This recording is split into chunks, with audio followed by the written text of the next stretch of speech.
good morning, Sir Jus. This is what I do when searching for a lead for an agent.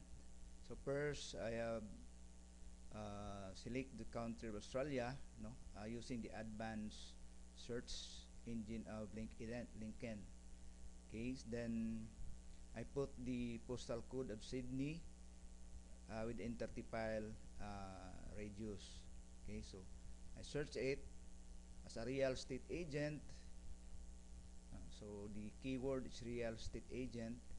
Then I directly search for the company, like this, because there's no name on it.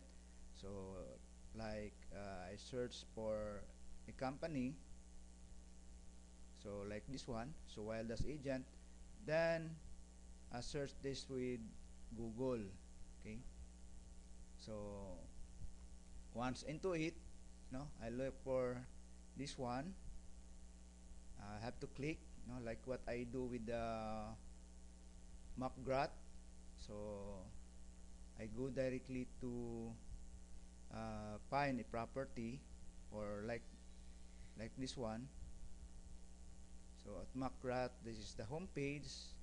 Then I go to the search. So just find the property manager. Okay, so directly it will goes to a all of this agent, so by clicking this one, opening this tab, you can get the agent, so it's just the property manager. This name is Labica Mendoza, like this. Then has already the email and phone number on it. The same with other company. It is Satisfy. So go to About Us. Then it will be directly to your contact details. So once it's one of this, this is the agent. So when you click this in Open tab, okay, so you will find out that